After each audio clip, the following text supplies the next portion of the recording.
Chicken Maggi புதுசாக அந்த recipe try பண்ணி பார்த்தேன். வேறு லெவலில் இருக்குது. இது ரொம்ப சிம்பிளான ரெசிபி தான். ஃபஸ்ட்டு தண்ணி ஊற்றிட்டு அதில் மசாலா போட்டு அதுக்கப்புறம் நான் மேகி போடுவேன். நிறைய பேர் கொஞ்சம் வேறு மாதிரி பண்ணுவீங்க.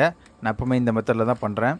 நூடுல்ஸ் வந்து 50% குக் ஆனதும் அதில் வந்து பெப்பர் தூவிட்டு இந்த மாதிரி ஃப்ரைடு சிக்கன் ஆட் பண்ணிக்கோங்க. இதோட ரெசிபி வந்து லாஸ்ட் டைம் நான் ஒரு கொரியன் நூடுல்ஸ் சாப்பிட்டேன்ல அதில் இருக்கும்.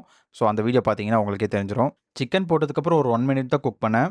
பாருங்கள், ரெசிபி வேறு லெவலில் வந்திருக்கு. இப்போ இதை டேஸ்ட் பண்ணிடலாம். பாருங்கள், பயங்கரமாக இருக்குது. ஒரு சாஃப்ட் பாயில் எக்கு. இது ரொம்ப சாஃப்ட் இல்லை, லிட்டில் ஹார்ட் தான். சிக்கனில் இவ்வளோ போட்டிருக்கேன் பாருங்கள். பாருங்க, அப்படியே இதை எடுத்து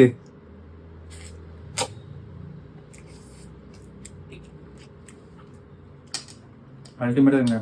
எனக்கு எப்போவுமே நூடுல்ஸ் வந்து எக்கோட சர்வ் பண்ணால் ரொம்ப பிடிக்கும். அதனால தான் எப்போ நூடுல்ஸ் செஞ்சாலும் எக்கும் செஞ்சுருவேன்.